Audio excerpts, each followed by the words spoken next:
Gentlemen, I'm going to start the learning sponsors, please, as you gather, get your Mishteh and Ugiot, right? Okay, learning sponsors, a year of learning Sarah Alpert in memory of her husband, Arav Tzvi Ben Hillel, Bell and David Adler in memory of her father, Eliyahu Ben Yosef Cohen, friends of Fanny Keifetz, Kana Shoshana Ben Yosef, friends of Jack Prince, Yaakov Yitzchak Ben Shmuel Dov, friends of Sandy Davidoff, Shlomi Bat Chaim Eliyahu, friends of Judy Cohen, Yudit Liba Bat Moshe, friends of Dr. Annette Safrani, Anna Bat Ephraim Fischel, Gail and Leslie Kaplan, in memory of their parents, Mushka Spritzer Bat Yosef Chaim Bechava, Ananda Moshe Eliezer Bechana, Kesha Bat Shmuel Yitzchak Halevi Vitzipora, Isur Ben Yom Moshe Cohen Bechana, friends of Linda Katz, Hinda Bat Yehoshua, Lee and Harvey Greenberg, in memory of their parents, Esther Bat Eliezer, Yaakov Yosef Ben Avram, Sarah Rivka Bat Baruch Yehuda, Batzal Ben Avram Alevi, friends of Michelle Ebner, Rachel Bat Moshe, Aiken Evelyn Blachor, in memory of his sister, Dr. Phyllis Pacheco, Liv Shabbat Isser, Steve and Eileen Greenberg, in memory of his father, Chaim Ben Shmuel Halevi. A month of learning Haran and Mel Haller, in memory of her mother, Malka Rachel Bat Yehuda Leib, Tova and Leo Ori Zimmer, in memory of her mother, Henya Bat Reb Beryl, and her father, Aaron Ben Yosef Mordechai. Judith and Michael Poretsky, in memory of her father, Yaakov Yitzchak Ben Hirsch Feivel. Perry and Jill Meltzer, in memory of his sister, Golda Leah Bat David Halevi, and his mother, Malka Bat Baruch. B. Peiser, in memory of her husband, Arav Yisrael Chaim Ben David. Ira Grobard, in memory of his father, Shmuel Isaac Ben Zev Yekutiel. The students of Rabbi Yisrael Meir Leib Ed Kurtzer, in appreciation of 17 years of dedication as Magid Shir of Daf Yomi. Okay, a week of learning. Leila Bessler, in memory of her father-in-law, Dov Berish Ben Rishon Shraga Fivers. Marty and Judah Engel, in memory of his mother, Eita Sarah Bat Ephraim Fischel Halevi. Judy Iger, in memory of her mother, Bela Bat Anshel Yitzchak.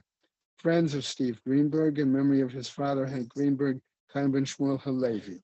Today is the 6th of February. We have a single day of learning by Barbara Gallendauer in memory of her husband, Avraham Ben Yehonasan.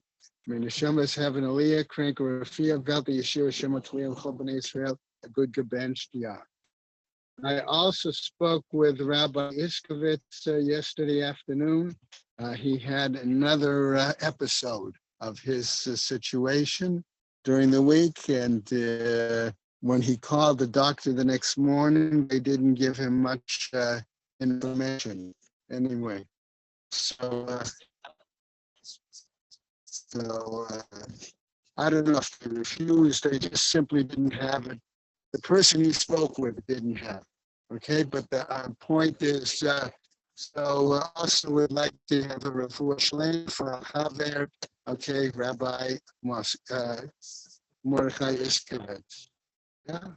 Okay, gentlemen, when we look at today's Gemara for a few moments, before we jump right in, I want to remind us, okay,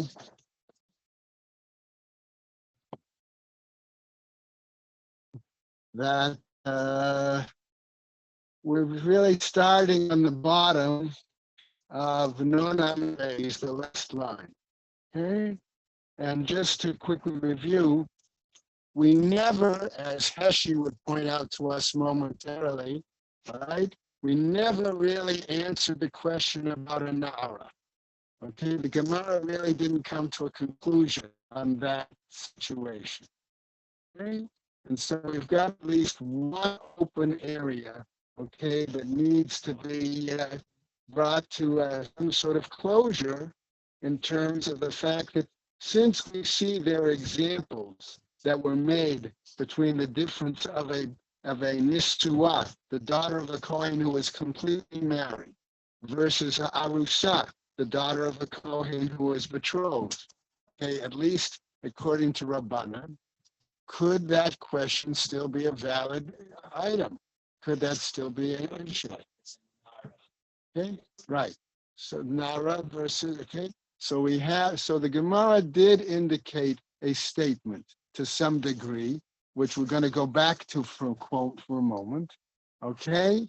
Hama'ani, I'm doing close to the end of Nur Amud Bet. A malahala na'ara v'hi arusa, where we said it was a young woman, okay, young girl, really, okay, and she was betrothed. Afkan na'ara v'hi arusa. So here too, we would answer the same thing there.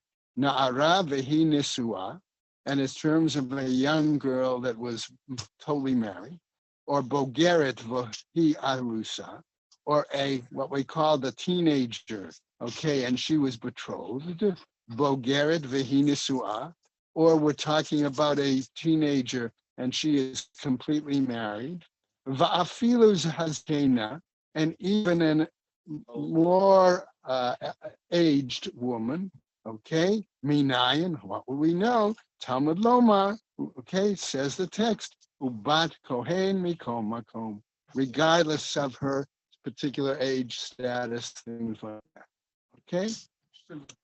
Right? She's still the daughter of a Kohen, okay? And so therefore, as a result of that, we see there's the issue there, okay? Now, having said all of that, okay, we're now ready to jump back in, okay, to the top, on a moment to the top of Nun Amud Aleph, okay? Yeah, no, I don't think, the gentleman is not there today, okay? All right? Okay, so what happens now, okay, says the Gemara, in regards to all of our discussion of this woman, regardless of her age, given that she is a Bat Kohen, okay, we're now going to get thrown a curveball, I would suggest. Okay? Why? Because in the bottom of Nun Amud Beis, we start off again. Bat Kohen, when we say she's the daughter of a Kohen, what do we mean? Okay. Okay, what do we mean by the phrase Bat Kohen? Okay. Does that really mean the daughter of a Kohen? Is that the Lashon that we're trying to understand? Or could it be interpreted in another manner? And that's where we're going to pick up on the top of 51a. Okay, okay. She needs the Steinsaltz side. No, I can use it. Yeah, but the other side. Yeah, I need the English. Yeah. Steve, okay. All right, so on the top of Nun Aleph Amud Aleph, Ainli Ela Sheniseit LeKohen. Okay, what do you mean the daughter of a Kohen? I understand that, says the author of this statement, that she is what? Married to a Kohen. And what happens then? Okay, the Bright is going to continue and tell us, Niseit Levi, if she's married to a Levi, Uli Yisrael, or to an Israelite, Ula Oved Kochavim, or to a non-Jew idol worshiper, Lechalal, if she's married to a person categorized as a halal, okay, I don't know what you want to basically translate it, could be a number of ways, but in any case, let's use the term halal, somebody who had inappropriate relations through killing. Yeah, that's what I'm saying, and therefore produced a child, okay, and therefore that child is ineligible, okay, ineligible to really be a kohen, okay, lemamzer, okay, to a totally illegitimate, okay, ulanatin, or to a natin, minayin. How do we know about these? Talmud Lomar says the pasuk as follows: Ubat ish kohen. Okay, the daughter of a man that is a kohen. Afal pi she'ina kohenet, even though she no longer possesses kohanic privileges. Right? Now, where do we get that? Let's keep going. Okay, he b'sreifa. She would be punished by sreifa, by burning. Ve'ein bo'ala b'sreifa. But the paramour, the individual with whom she had inappropriate sexual relations, would not be punished by the same exact punishment, sreifa. Okay, what happens? So the Gemara picks up. He b'sreifa, she is punished by sreifa. Ve'ein zomameha b'sreifa, continues the Braita. But those conflicting witnesses, okay, despite the fact that the Torah says, right, asher zamam la'asot, okay, that intended to that they should get punished by the same item, they would not get punished by sreifa. Okay, Rabbi Eliezer says, Omer, et aviha, okay, b'sreifa. Rabbi Eliezer's statement now is going to be extremely, extremely problematic. And the Gemara is going to have to attend at least half of today's shiur trying to understand what he means by this statement. Okay, so I'm putting us on warning. Okay, Rabbi Eliezer says, et aviha, okay, and I'm going to trans et here as sort of loosely with the father. Does that mean the incestual adultery which we raised earlier? Okay, bisreifa, through fire. Okay, ve'et chama, and are we talking again about a form of incestual activity? This is a father-in-law with his daughter-in-law. Biskila, with the stoning punishment. Amar, says the Mishnah. I'm sorry, says the Gemara. Amar, Yachol afilu hilala Shabbat. But based on the language of the pasuk, again, I could argue maybe when it talks about desecration, it talks about desecration of Sabbath, and not necessarily any sexual item. Okay, hilala Shabbat. Batskilahi, asks the Gemara appropriately.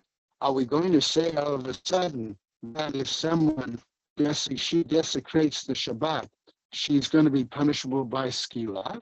Is that the issue? Okay.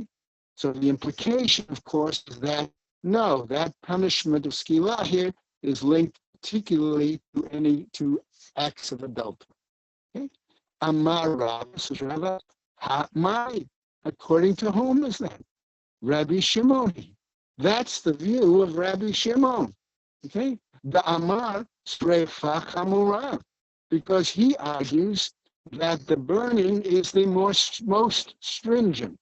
Salkata Atcha Amina.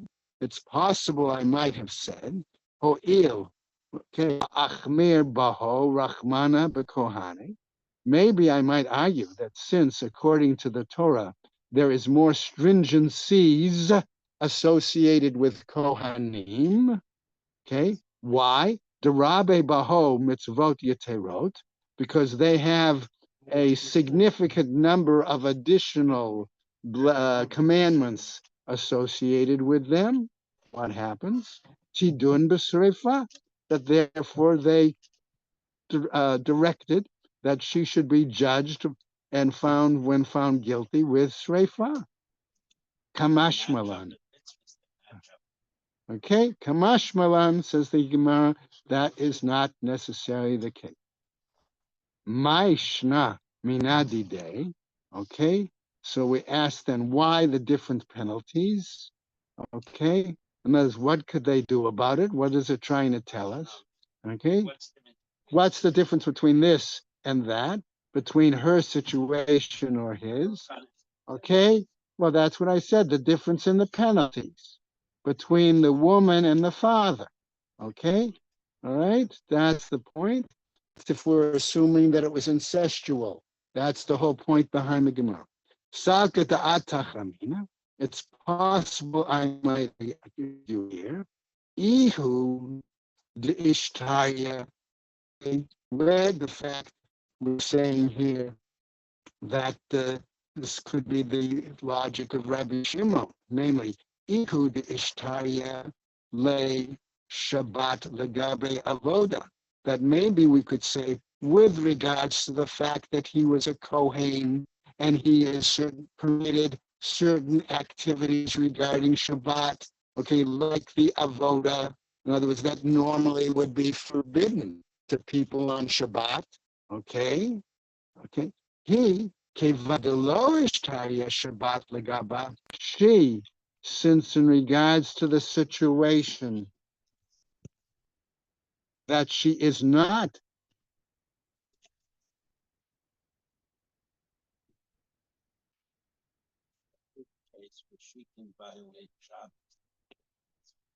okay, well, that would be one way of saying it. I prefer to say it just slightly different. 1 second.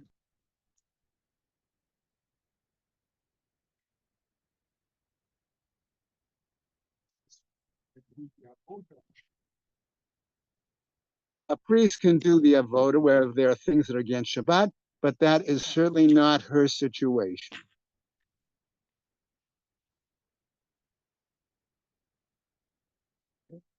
So, what happens? So the Gemara picks up and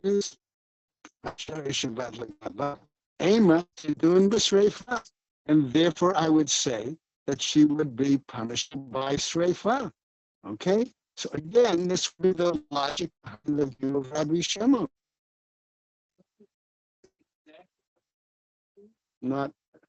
Not in every case, and particularly not in questions of adultery. All right? So what happens? Kamash malan. Okay? All right? In other words, it could be that you would hold it to a higher standard. That's all. Would be his logic. Okay? So what happens? Kamash malan. That's not the case. Yechol afilu pnuya. If that's the case, maybe we would argue likewise for a pnuya, a woman who is neither betrothed nor married. Okay? Basically single. But, says the Gemara, liznot katu. But here our text refers specifically to inappropriate sexual behavior. Okay? Kidder Rabbi Eliezer, as was suggested by Rabbi Eliezer. Why? The Amar, who said, Pnui haba al hapnuya, a single male who has relations with a single female, shelo lashum ishut, and the purpose was not necessarily for marriage, because we all remember when we learned Kiddushin that the oraita, okay, you could have kesef shtar or bia, okay, as the options, all right? And so here, that implies that the bia had to be for the purpose of ishur, okay? What happens? Asa azona is therefore to be considered a woman of repute, of the status like a prostitute, and therefore would not be permitted to marry, okay, certainly a Kohen, or had other situations too. What you saying that the word znus, the same shorish as the word zona. So you should broaden. Where did you get that? Where did you get that? Look at the words. It's not a question of the words. I'm just asking, okay? All right? Okay? Yeah.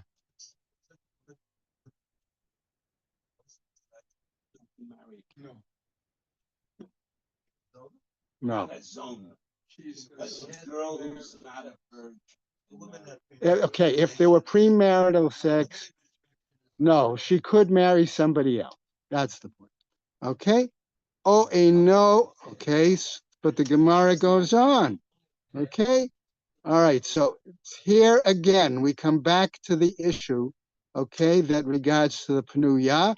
We still really don't have an answer, number one. And number two, we remember we're still bothered by the statement by Rabbi Eliezer. Is he actually referring to incestual adultery, or is he not? Okay, what happens? Okay, let's go on, all right? So the point is, O Eino Omer Aviha. Okay, so what are we saying here? But he said, right, regarding her father, okay?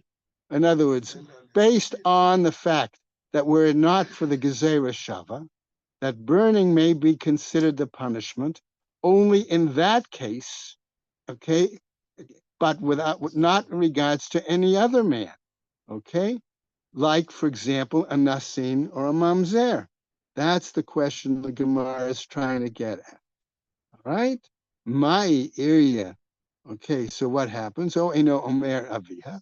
Ela lahotzi et kol adam. But rather, maybe it would come to exclude it marriage to any other person. Okay? Ella rather. My nihu. So what do we learn from this? Shezinta me aviha. Do we say here that this was a situation that she had relations with her father? In other words, it was a case of incestual adultery, which we pointed out meant that there were two acts, really, the two offenses. Okay, that Benny point, right? My area, bat kohen. So that why, if that's the case, if you had two offenses under that circumstances, why dafka do you need to present the discussion regarding a bat kohen? Asks the Gemara.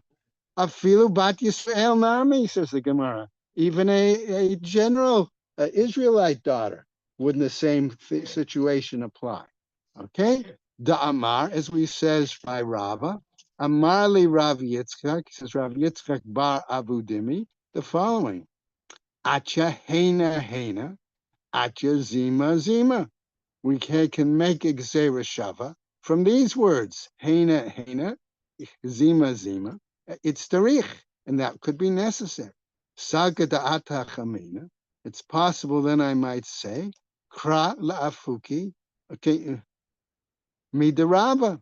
Okay, why we might say that the pasuk comes to exclude the statement of Rab.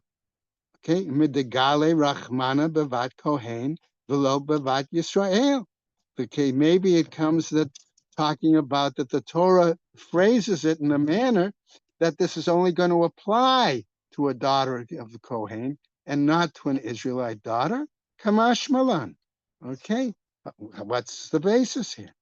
Bat Kohen ainli elashini seit le Kohen. This comes back to our point that we said that maybe it was a situation where we understood the phrase Bat Kohen as someone married to a Kohen. Back to our Braita here. Nisait leLevi, if she married a Levi, leYisrael, or to an Israelite, leOved Kochavim, or to an idol worshiper, ulechalal, or to a halal, ulenatin, or a natin, ulemamzer, or to mamzer. Minayin, how do we know these cases there would be parallel? Talmud Lomar, right? Bat ish Kohen, because the pasuk said not just bat Kohen, but bat ish Kohen. The language of the pasuk tells us that. Afal pi she'ena kohenet, even though she is not considered a kohenet. In other words, she has no privileges of the being of for a kohen. Now, why do I point out this for a second? Is to remind us that remember, if a daughter of a kohen were to marry a non-kohen, she is ineligible to eat truma. However, if the husband divorced her or her husband died and there are no progeny, she goes back to her household and she is then able to eat truma again. Unless she marries. Exactly. But the point is, so the Gemara wants to remind us that in some ways she is still eligible. Okay? All right, so what happens now? Mishum, why? De'in isba laho lahani. Because she went and married them, one of these. Okay, lav bat kohenhi. Therefore, we would not consider her truly the daughter of a Kohen. In other words, truly able to benefit from Kohanic privileges. Okay? Now, there's a little Lashon problem here with the word vatu, okay? And a number of the Mefarshim, particularly Rashi and Rambam, take it out, okay? Yes.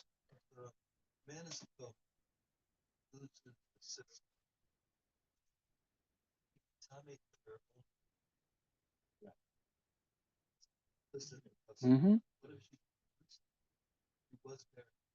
If she does not have children, yes. If again, it depends if there's children. That's the issue. There, in their world, an unmarried woman goes back. So by moving her husband, there's no children. She returns to the father's house. Yeah. Okay. It's as if in that situation there is no longer any direct connection. Yeah. That's Is the there point. Yibum Chalitza for a woman like this? About yes, sure. She has to marry another Kohen. No, His no, brother. no. She doesn't. The brother, the responsibility is on the brother, not. He's married to Kohen. Okay. The brother's probably important. Usually. Okay. Okay. All right. Mide de Kahana, the Kahana Kativ. All right, says the Gemara. So we have Mide Kahanet, the Kohen Kativ. That's what the Gemara is saying. All right. Okay. Sagadata Chamina. Here again, I might have thought the pasuk said Ki Techel is not if she began to behave sexually inappropriately. Amar Rachmana Hani Mili Hechi Deka Mitchila Hashta. But the Torah seems to be saying to us by this language that it's such behaviors at the beginning. It's the first act, okay, of profaning, which would be theoretically, according to the Gemara, the marriage to one of those, to a non-Kohen. That would be, in a sense, an act of profaning her step. Okay? What happens? Aval ha, but in this case, kevan de ka mitchala, v'kaima me'ikara, says the Gemara. It's actually, the profanation occurred from before, okay? And therefore, from then, she was not permitted to eat truma, as we said. So this act of adultery, okay, is simply a second act, another act of profanation. Okay, all right. Okay, so what happens? Now we go on.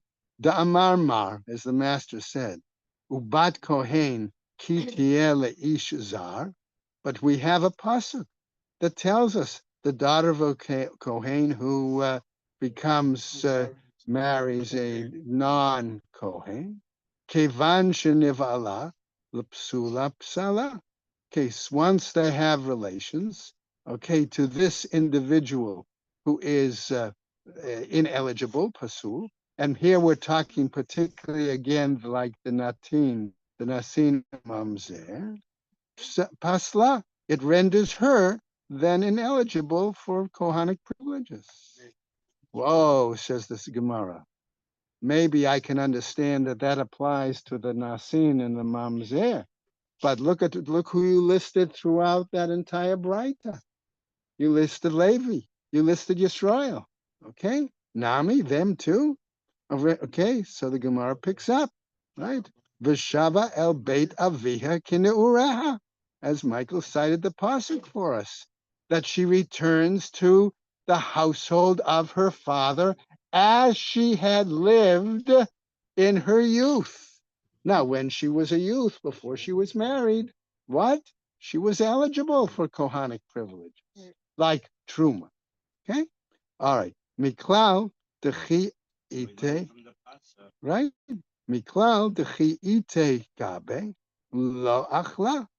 But what from this we learn, okay, that from the time that she is with this czar, I'm going to use that in quotes, this non-Kohen, lo achla, she does not eat truma. Okay? Okay? Well, that's so long as the situation, okay, unless the situation changes, right? Okay, Ema. Therefore, I would say, lo tadin b'sreifa, that maybe she would not be judged by sreifa. Kamashmalan comes to teach us that that's not the case. Okay? Okay? Okay, that could be. Okay. All right. Now, but, says the Gemara, udalo karabi meir. But this isn't the view of Rabbi Meir. So now we got a problem. Don't we normally cite the fact that at least the Stam Mishnah is like Rabbi Meir? And didn't the text that we have, are we sure it's a Braita? It could be a Mishnah. And if there's no name associated, it could be Rabbi Meir. So what happens? Why? Tanya, who Rabbi Meir who taught, Bat Kohen Sheniseit Yisrael, a daughter of a Kohen who marries an Israelite. Va'achla betruma, and she were to eat truma, what must she do? Okay, maybe she thought for some reason she was still entitled. We don't know, but she must. Daddy. What? She was visiting She daddy. was visiting her Maybe you're brother. visiting. Who knows? Okay, regardless, the Rabbi Meir holds as follows.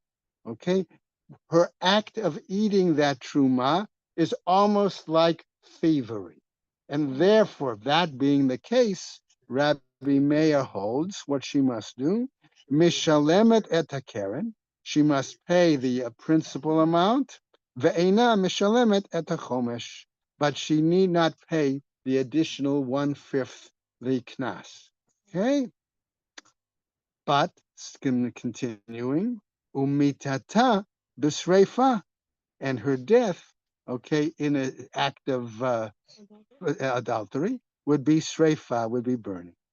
Niseit le'achad min hapsulin, if she married one who is indeed considered pasul, like the nasin or the mamzer, what must she do there?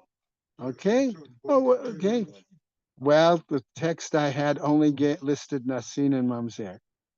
Mishalemet Karen v'chomesh. In those situations, she must pay not only the principal, but also the knas, the fine of an additional 1/5. Okay? Umitata b'chenek. And in that case, her death penalty for adultery would be strangulation. Okay? Divrei Rabbi Meir. All that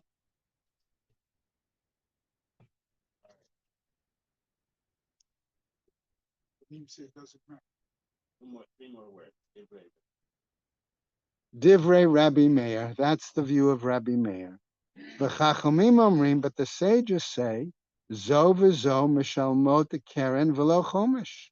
In both those cases, they pay the principal, but they don't pay the additional 1/5. Umitatan bisreifa, and their death penalty, okay, will still be that of sreifa. She has both the chumras and the kulas of the past. You can't eat much of this.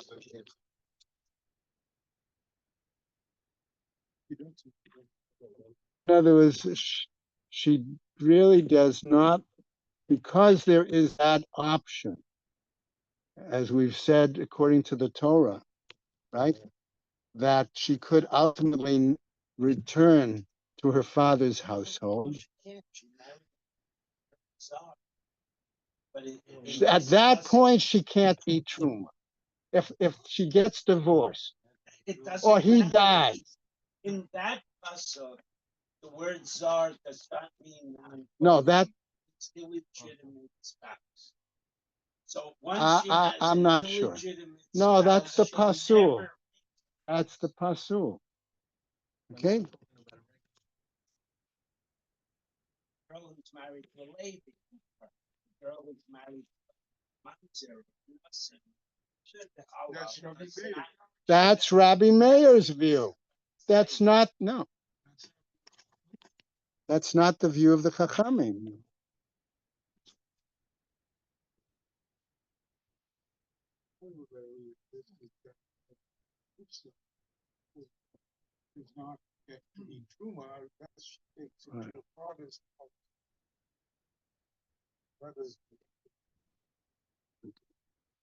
All right, let's go on. So the Gemara then asks, coming back now to our statement of Rabbi Eliezer, who basically, remember, said, okay, regarding the father-in-law, okay? That was the statement that he made. Okay, et aviha et chameha. Right? Here's where we pick up the discussion on that. They ask the simple question, Ma'i et. What do we mean with the phrase et? With aviha, her father, and the et chameha, and her father-in-law. Ilema et aviha me avi. If we say that it means with her father, from her father, namely that she had an incestual adultery, okay, what happens? Ve'et chameha me chameha, and with her father-in-law, means the father-in-law and daughter-in-law had again a kind of incestual adultery. Ma'i iria bat kohen. Why are we talking about specifically the daughter of a kohen? Okay, afilu bat Yisrael nami. Then even the daughter of an Israelite as well. Okay, bito bisrefa. Vikalato biskila, then with his daughter, it would be a punishment of burning. And with the daughter-in-law, it would be the punishment of stoning.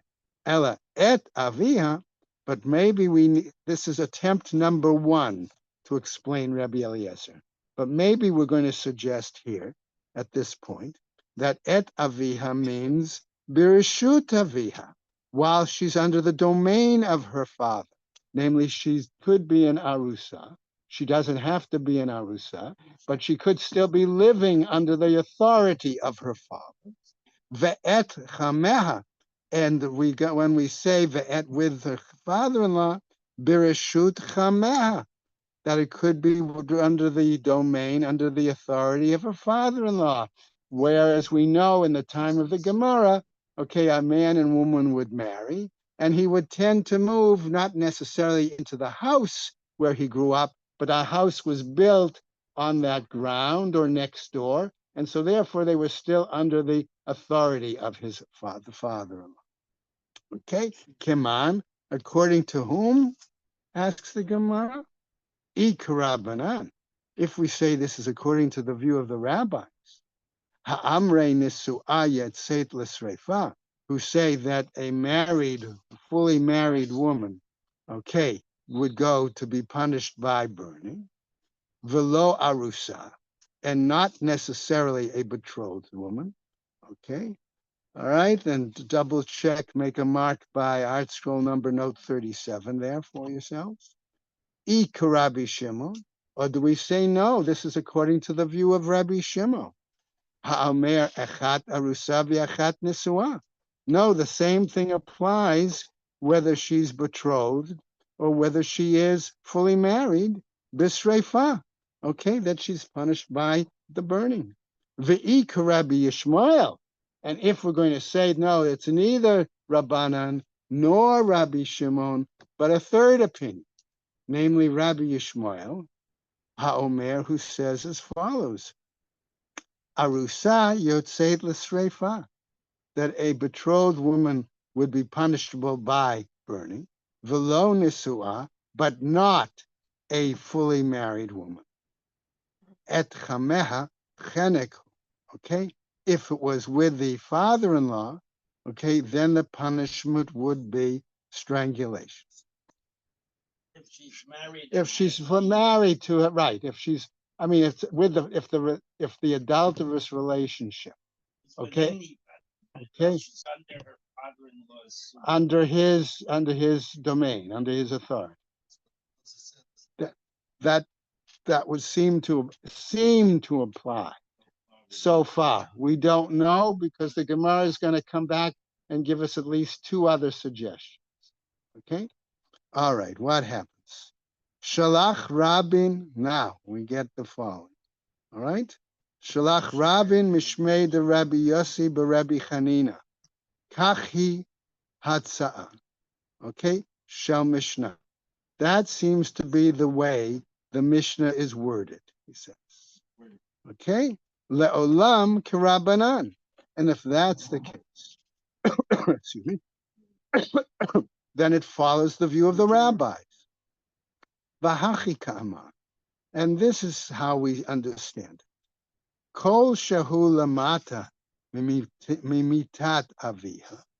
Anyone who is below so to speak, the category of death with one's father. Umaynihu, what would that be?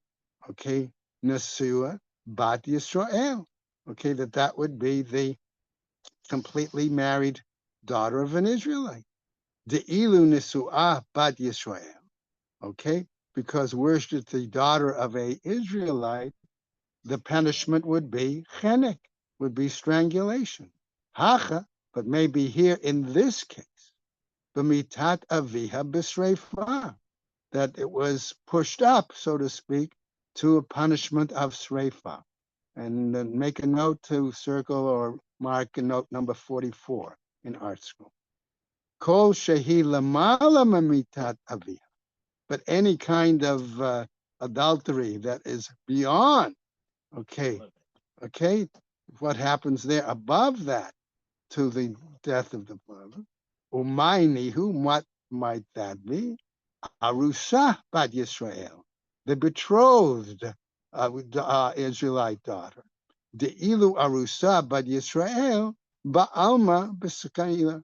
Okay, because in general we say that the betrothed daughter of an Israelite, in general, would get a punishment of skila for adultery. So, okay, they're not removing hacha b'mitat chameha, and here, okay, regarding the death with the father-in-law, okay, b'skila, okay, because of the situation with the father, it would be skila. However, this explanation is not totally accepted. Okay, so what happens? We're now going to suggest something that, again, seems to make it problematic, Rabbi Eliezer's statement. Mat kifla Rabbi Yirmiyah. Rabbi Yirmiyah challenges and says, Midei lamala lamata katani? Does our text really tell us if it's above this or below this? Ela amar Rabbi Yirmiyah. But rather Rabbi Yirmiyah says as follows, as we go on to the next Amud, and we'll try to go as best we can. Okay. Leolam ka Rabbi Yishmael. No, it follows the view of Rabbi Yishmael. Okay, and we're going to see what that is in more detail in just a second. Okay, namely that he holds that Sreifa seems to be the highest punishment, severest, like Rabbi Shimon. Okay, Vahachi Kamar, and this is what he's saying. Okay, all right. So that his point is at Aviha, when Rabbi Eliezer said with, so to speak, the father, Birishut Aviha. Yes, it's within the domain authority of the father. Bisreifa. That is would be punished by Sreifa. Okay? All right. She is under, right, she's living in her father's domicile. Okay, that's the point. But she could be in a rus. Okay, ve'et chameha, and with her father-in-law. Okay, mechameha, and there he's flipping it. It says no. In the one case, it's domicile. In the other case, with the father-in-law, it is actually the section, right. Okay, the adultery is incestual. Mechameha, from, okay, bischila, with skila. Okay, so again, there is one is domicile, where the first suggestion was domicile, domain. This suggestion is domain on the one part and a sexual incest on the other. Right? Okay. V'chol adam b'chenek, says the Gemara. Okay, but with anyone else, the punishment would be strangulation. Okay? Okay.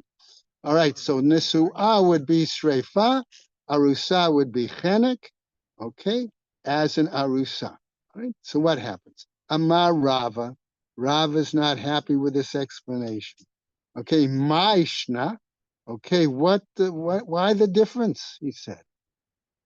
And here's simple logic. Oh, Edi v'Edi mamash.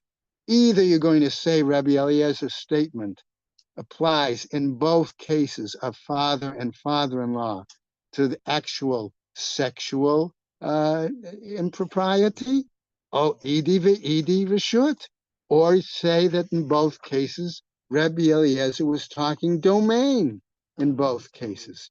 Don't use one example with domain and one example with sexual location, all right?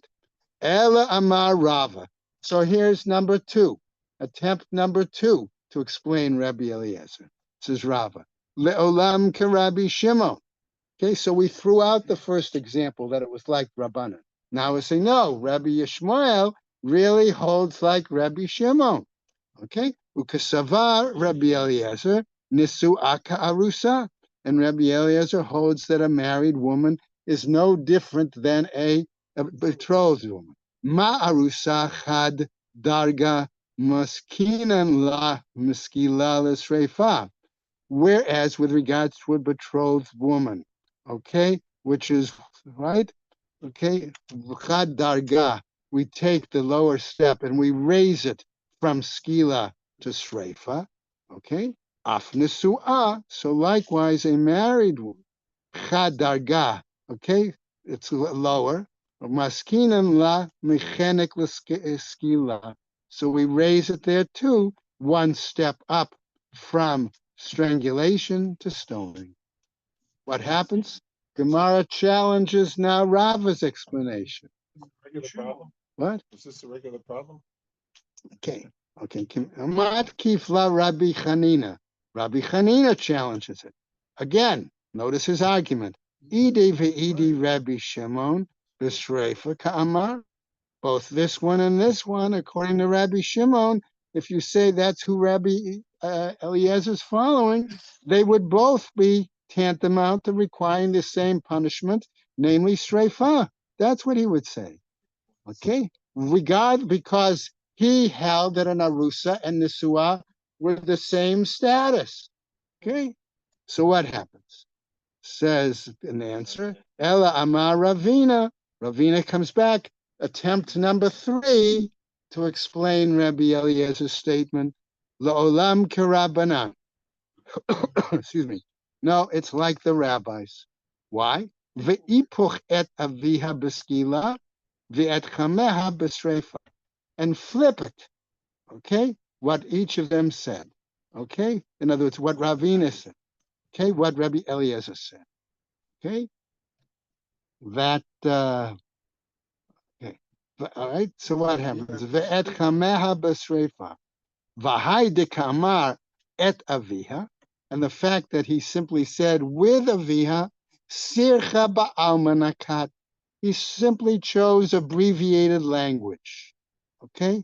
That was the point that Ravina is trying to say. Okay? All right. Right. Okay, so what happens now? Right?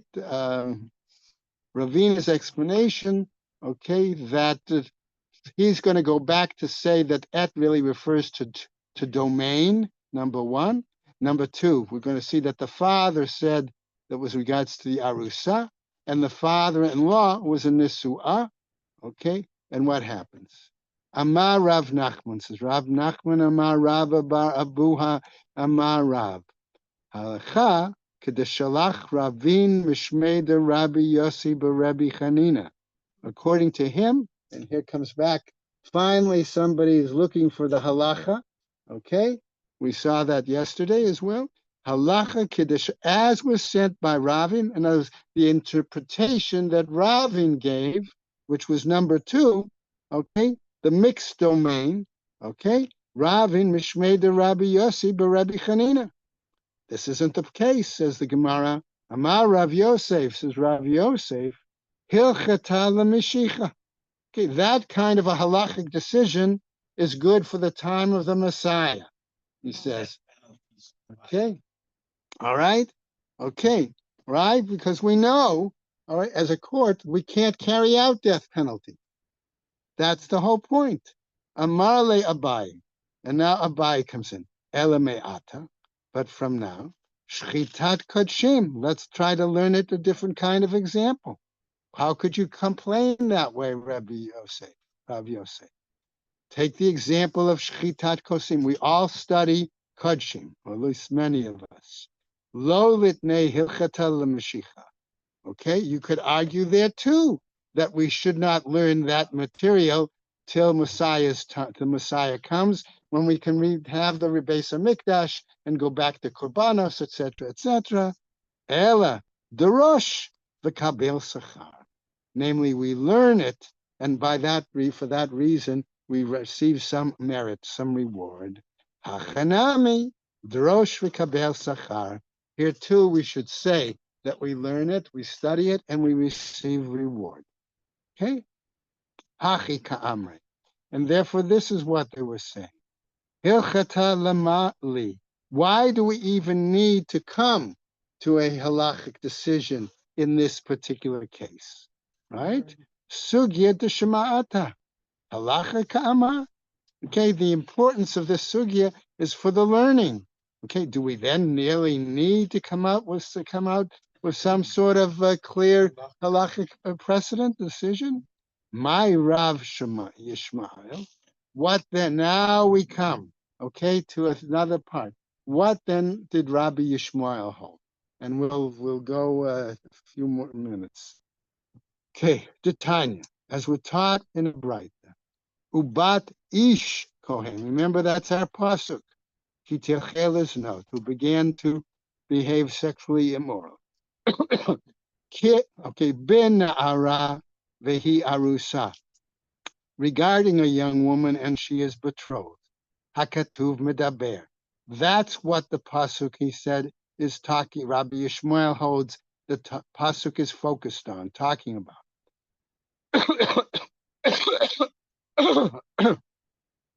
Ata medaber bena'ara vehi ata omer bena'ara vehi arusa. You're saying that it talks about a young woman and she's betrothed. Oh, eino ela afilu nisua. Or is it not also possible that it could be a young woman and she's married, totally married?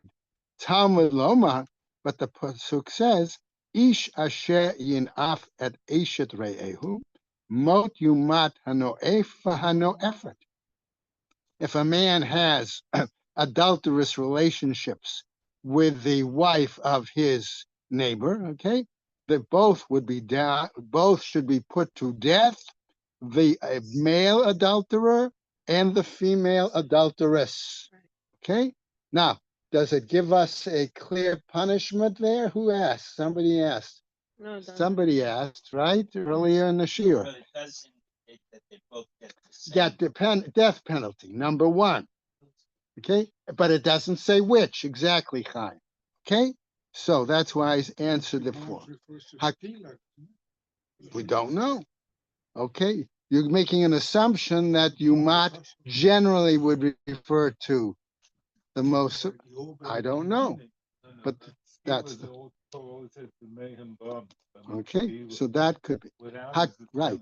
Hakol hayu bichlal hanoef hanoefet. This includes all that within the general category of adulterer and adulteress. Hotzi hakatuv bat Yisrael b'skila. The text, so to speak, exempted. Okay, the daughter of, all right, or assigned, maybe, the daughter of an Israelite with the punishment of skila, of stoning, ubat kohen b'sreifa, and the daughter of a kohen with a punishment of burning. Why? Ma kashahotzi hakatu. The same way that the Torah exempted or excluded or redirected the text, that of daughter of an Israelite for stoning, arusa velo nisuah, and it seems to make a distinction, at least according to Rabbanan, between a betrothed and a fully married. Af keshehotzi hakatuv bat kohen l'sreifa. So likewise, when the text of the Torah redirected, I won't use excluded or removed, okay, the punishment for the daughter of a kohen for burning, arusa velo nisuah. We're talking there about a betrothed and not a fully married. zomameha uboaleha uboalah bichlal. Okay, that the contradictory witnesses and the paramour are included. Va'asitim lo kasher zamam v'gomer, based on the pasuk that says you do the same punishment. So the Gemara asks, Bo'ala, the one who is the paramour, ma'i kasher zamam ika. What situation there that dictates you have to do the same parallel punishment? Asks the Gemara. Ela rather, zomameha beklal mitat bo'ala. Rather, we understand it that the contradictory witnesses are categorized in the general similar death to what the paramour gets. Mishum shene'amar va'asitim lo kasher zaman la'asot la'achi. That you do him to the one that's similar, that contradicted and planned to these brothers. Velo la'achoto, and not to his sister. Divrei Rabbi Yishmael, and that was the wording of Rabbi Yishmael. What happens? We go on. Rabbi Akiva says as follows: Echat arusa v'echat nesuah.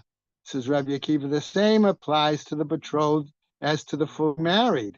Yatzeit l'sreifa. They are directed towards the punishment of burning. Yechol afilu pnuya.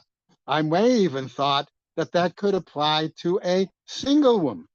Ne'amar kan aviha, because it says here her father. V'ne'amar lahalan aviha, and it says there her father. Amar lahalan znut, the same way that applies to improper sexual behavior.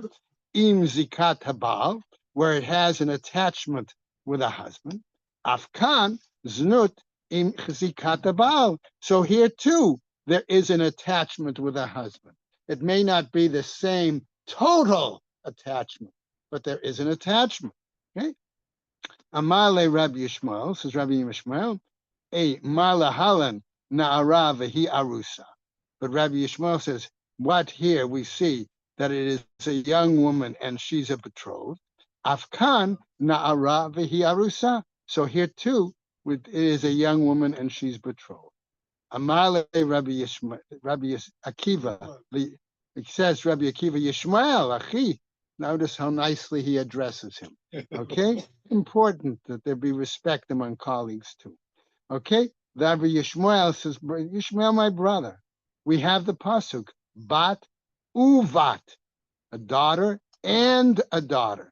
What is he going to do? He's going to dash in the vav in that section. Ani doresh. Amarle, says Yishmael, v'chi mipnei she'ata doresh bat uvat. Since you're going to darshan, okay, the vav, notzi zolis reifa, we're going to take this one out and burn her, okay, all right? It says the Gemara, if mashma lahaviyata nesua. Okay, one situation is in regards to bring the example of the married. Hey, via tapnuya. Therefore, you're also going to bring the single woman. Ve'im mashma lahotzia tapnuya. And if you're going to bring out the single woman, hotzia tenisua, then exclude the one of the nisu that's married. Okay, right? For Rabbi Akiva, okay, ahani gzera shava. He relies on this gzera shava. Lemaute, to exclude pnuya, to exclude the one who was single. Right? Ve'ahani. Okay, and then if we rely on his drasha, bat uvat, lerabot et hanesu'ah, to include that of the married woman. V'Rabbi Yishmael, what does he hold? Savar midika amarle. He said as he told him, bat uvat, in other words, maybe Rabbi Yishmael was of the following opinion. This is what he thought himself. When Rabbi Akiva said bat uvat, the daughter and the daughter, Shmamina, what did he mean from that? Hadarbe, that he was recanting it, Migzera Shava, from that Gezerah Shava. The Rabbi Yishmael, hi, bat uvat. So therefore, since he didn't recant Rabbi Akiva, how did we ask the question, how do each of them deal with the drasha? Okay, hi, bat uvat, My darishpe, what does he do it with it? Mibaye lele kedatani abuhe de Shmuel bar Avin. He needs it according to a Braita that was taught by the father of Shmuel ben Avin. Lafi shematzinu shechelek hakatuv b'scharim ben tmimim lebale mumim. Why? Because we see that there is a distinction sometimes made regarding Kohanim, whether they are blemished or unblemished males. Leba'alei mumin. Yachol machlok bivnoteyen. Okay, maybe it's possible to make a distinction also among their daughters, that the daughters of blemished Kohanim are unable to fulfill, who aren't able to fulfill, and their fathers aren't able to fulfill avoda, versus unblemished Kohanim. Okay, maybe that's the distinction he's thinking. Talmud Lomar bat uvat. The Rabbi Akiva, he says, okay, he learns it from a different pasuk. Mivehem makrivim v'hayu kodesh. From them you will offer and they'll be sanctified. Nafka. That's where he learns it. Rabbi Yishmael, imehahi. If he learned it this way, hava amina hani mili inhu. Aval benotehem lo kamash malan. But you wouldn't learn that based on, that's regards the Kohanim themselves, but you wouldn't learn it based on regarding their daughters. Okay? So that's the case. So the blemished daughters, they lose their sanctity, and they would only be punished that way by chinuch. And we'll stop right there. Thank you, Rob. You did a beautiful job. Good question. Does a Kohen lose their status when they commit adultery and incest? Okay. Excellent question. Okay. All right. I think the point is, okay, would they lose their status? I don't think they would lose their status as a Kohen. Because they do lose their status if they marry a divorcee. Right. All right. So in this case, but they would certainly find it very difficult to fulfill their Kohanic responsibility. So if they are change the status of the mother, No, now being in no, an because relationship, she was born before he committed it. He would still be a Bat Ish Kohen. Going? that's some timing. They didn't have much of time. Are you? Bye-bye. So you're going back and then back. What? Yeah, we'll be back before Purim off. Okay. Take care. I'm going to the wedding and I want to go. So, do you have are you comfortable with giving me the contact of your niece? I'm not asking to stay with her. I'll talk to Mrs. Green. Oh, that's fine because I'm not asking to stay with her. I have help on the phone. Uh-huh. Okay, so I'm doing somewhat better. Okay, good to hear. Sure. When I feel better, I want to talk about it, but not just let's schedule a time. Yeah. How are you feeling, by the way, Rabbi? It could be better. I hope you feel better, Rabbi. You did a beautiful job with this year, by the way. I mean it. It's